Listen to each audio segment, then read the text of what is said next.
What's up, YouTube? This is Jeremy Wormy, and I'm coming at you with the overall review of Sandman. This is my first one, so it's gonna be a little rocky, kind of rough. I'm still getting the feel for some of this stuff, so bear with me. Doing this best I can right now. I'm gonna keep learning and growing, and eventually these overall reviews will be a little bit better. This show. Um, Sandman was trying to be something interesting. It was trying to be this kind of gritty, fantastic noir style show. Some of the themes were basically about dreaming. What is a dream? What is it to be humanity? Serving, not serving yourself, but trying to serve the other. Some of these really cool themes that I like. The ideas of hope, the ideas of bettering yourself, the ideas of becoming something greater. Kind of, even though it's idealistic, there are these goals that humans should strive for, try to overcome your flaws and things of this nature. And that's what the show was trying for, but in reality, the show was just filled with a sad emo guy who, even when he tried to look happy, he kind of looked pretentious, kind of like a jackass. And it's just bogged down with intersectional feminism and just all over the place. You get a hint of CRT here and a hint of LGBTQ representation over here, and it's like, what are we doing here? What's the point? It's overall just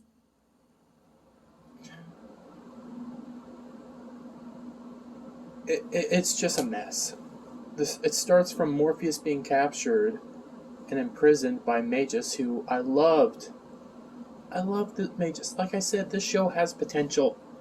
Had potential. But it's not about how you start, it's about how you end. And it ended horribly. But you go from being imprisoned for centuries to being freed and on this quest of finding all your stuff.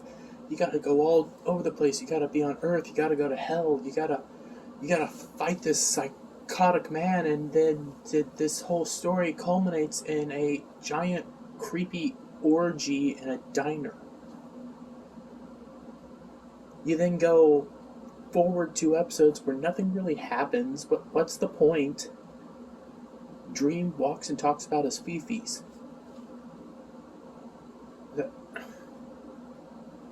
It doesn't make any sense.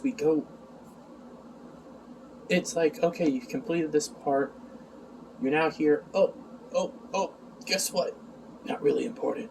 Moving on. Heck, I don't even really remember.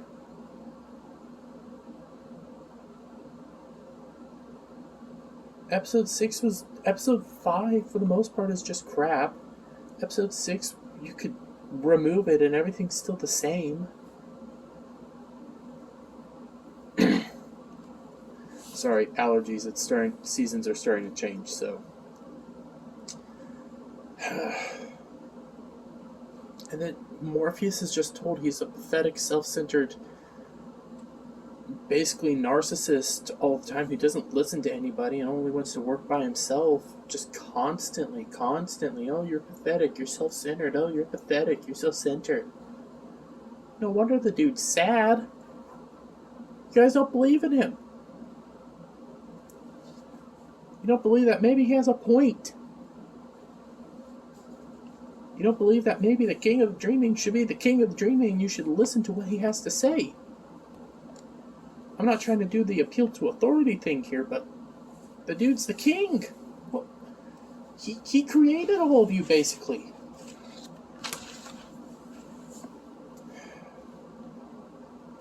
And then in the end, he doesn't even get to finish the show. He doesn't even save the day. It's the 3 women. Well, I guess you could say 2 women, but I'm throwing Lucian in there because she's kind of orchestrated all this and told Unity what the heck's up. It just... And I'm gonna say this. Ryan Kendall's Batman review line, it's kind of applicable in the show. I kind of noticed. really applicable. Ryan Kendall would not like this show at all. He would hate it. That's a joke. That's a joke, YouTube, and the people that hate me, that's a joke. I try to say a joke, and you guys get mad. Nah. So we're going to do a character score real quick. We're just going to shoot through some of these characters. I tried to pick the characters that weren't just like, oh, here's a character for an episode. Okay, bye. Here's a character for an episode. Okay, bye. I have one of those characters, but that character is actually kind of integral to the entire story, so I put that one in there. But so many of these characters were just like one-offs, or just these small side characters, or even some of the characters I did like, kind of like Hal, I'm not really throwing in the show because what point did he actually serve? Other than telling frickin' Rose to chase her dreams. But he had no other real point. I have Lyda in the show because at least she had a point. Don't worry, I don't like Lyda. I think she's awful. But let's just start. We got Morpheus, King Emo. I give him a score of 5 out of 10 because he's just sad all the time and pathetic. And when he does say something right, it's kind of muddled because somebody else says, no, you're wrong, you're wrong, you're wrong. It was... why? We then get Matthew, fat little man. You give him a 4 out of 10 because he's just this bird spy informant style character that, again, we had some interesting ideas here. Having him back, he was once a human and now he's a raven. What are we gonna do here? What do we have? Heck, even back to Morpheus, he was imprisoned. He has this kind of animosity towards people right now, and yet everybody's like, no, you should love humans. You should serve humans. You serve humans. He was freaking imprisoned. We have depth that we could follow here. His whole world's been destroyed. You guys keep blaming him when he was trying to do his job. We then get Lucian, who I thought could be an interesting character. You know, like, okay, Morpheus has been gone, you've been in charge, what's happened? Oh, everything's fallen apart since you've been in charge. Well, why? It's because Morpheus wasn't around to give the power. Okay, so how are we going to fix this? And then she kind of just becomes this plot character who's just there in the dreaming. And then when she comes back, it's like, okay, we're fixing everything up. Oh, we're working together, la da da da.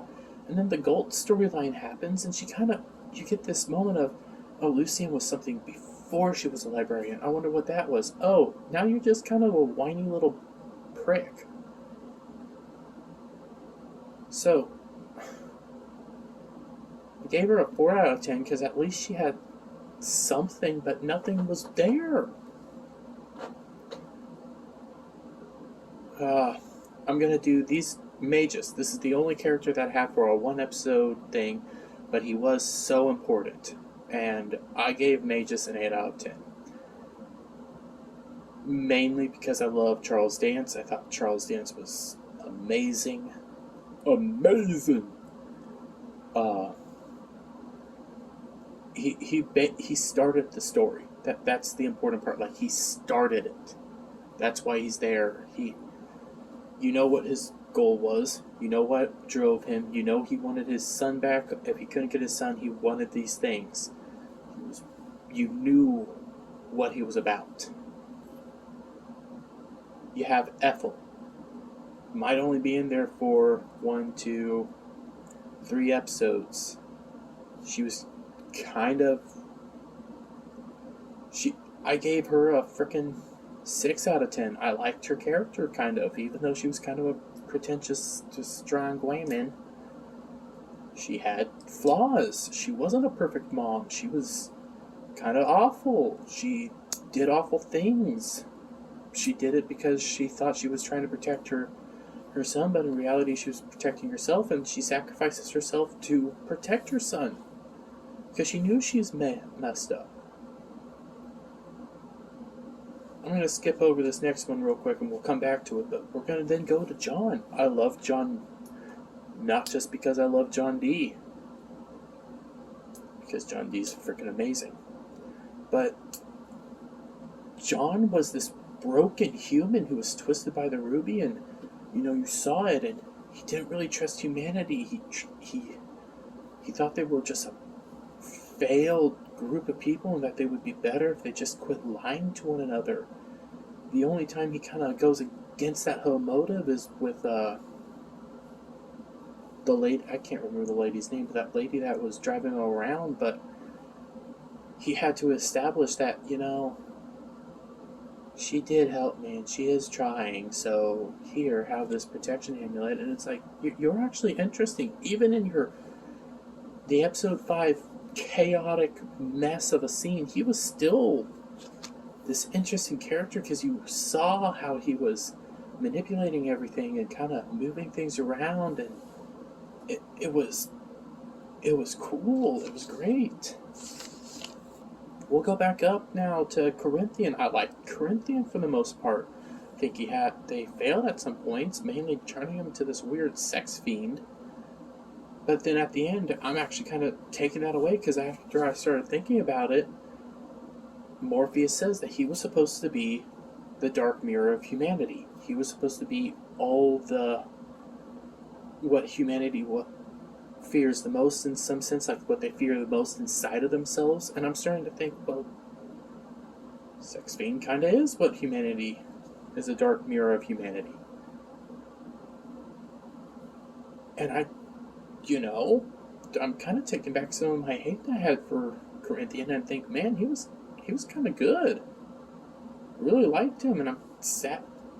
I wasn't sad when he died, because he was a freaking villain, but Corinthian was amazing.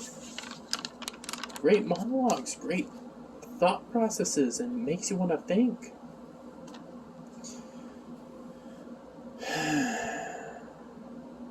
Then we get Unity. Again, a character that has so much potential. They kind of realize some of this potential. I gave her a 5 out of 10. But the thing that kind of just ruins it for me was kind of that bitchy attitude towards the end, that she's smarter than freaking Morpheus and figured out the plan all by herself. And it's like, God, you were a human who was asleep for centuries. You're still alive. How are you still alive? Why were you asleep? How has this affected you, other than you just not having this immediate family that you can call upon? So what and you love your family, so what pushes, what more can we develop here? What more do we have? And they're realizing this, and then they kind of just piss it all away. This sweet grandmother who loves her family. I get it, she sacrifices herself for the family, but it's this 180 on the kind of person she is. Then you get Rose, and I would have given Rose an 8 out of 10. I liked Rose for a long time. I thought she was flawed. I thought she did have issues. She wasn't perfect. She was always afraid of going that one step further. She was always afraid that, well, what's going to happen next? Oh, well, we should do this. I'm going, but I don't think it's going to work out. I'm kind of scared, but let's continue. I don't know how to use my powers correctly, until she could. That's why I bumped her down to a 6 out of 10, because, yeah, she still has this development, but then she just becomes this Mary Sue. You have this really cool moment where Emo's kind of teaching her how to use her powers. She's figuring it out, but it's still very slow, and Emo's still gradually teaching her and everything. And she can't walk till she can. You can't run till you can walk. And then that all gets pissed away, because now she knows how to use her powers for the most part. She's skilled at it. Even though they go haywire, she knows what she's doing.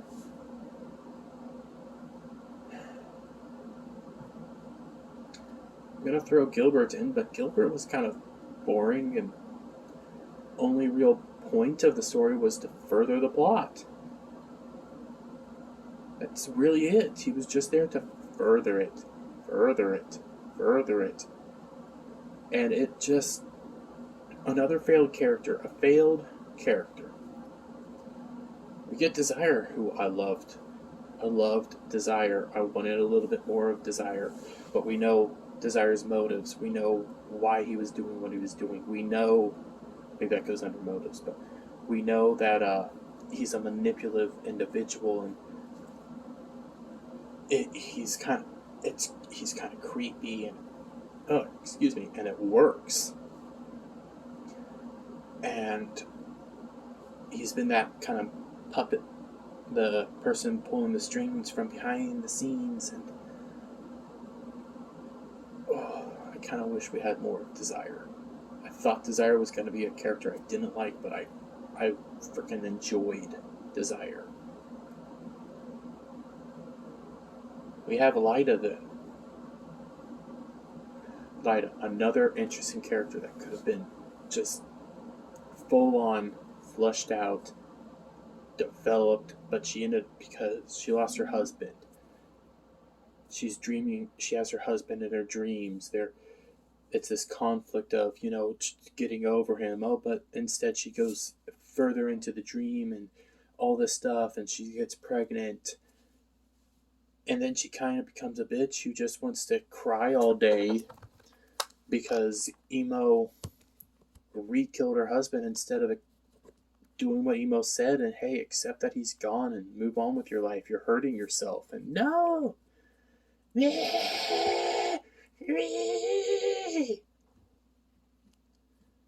Me accept accountability? Yeah!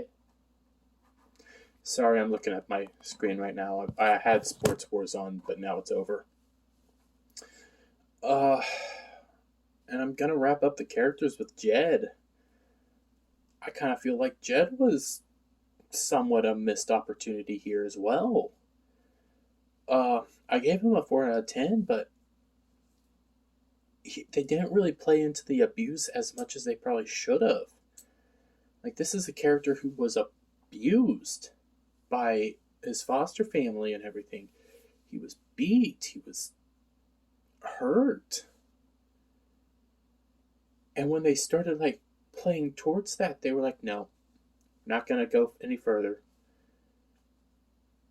And it just kind of feels failed. Like, when they're doing Jed's episode, they're kind of building on this. You then get him with Corinthian eating the ice cream, and you're building, and then it just stops. And I thought, hey, maybe the reason that he's going to go with that, the fat killer, is because the fat killer looks inviting and friendly and all kind and helpful, and, he's abused. He's going to go to something that looks safe. But at the same time, he's going to have these trust issues. But no, he just blindly trusts everybody. And I think that's not how it works. And I think he was failed. And then again, Jed just becomes this another, at the very end, he's just there. And basically the final episode, he's just there for the ride. And it's like, well, let's build on this idea of, hey, you were abused. But they just don't. Basically, in the end, the show's just a freaking mess. And it had all this potential. Every character had a smidge of potential. Heck, even with the key jangling part at the end, which we're not going to go over because it was stupid. It was pathetic. It kind of worked for me at the moment, like I wanted more, but then I realized this is just key jangling. What? You're just jangling all this keys in front of me and thinking that it's going to work, and it was working, and then I realized, no, don't know. Prove to me that you're worthy. And I don't think you did. And yet I'm still going to review the next episode because I've started, so I'm going to continue with the next season, whatever it is.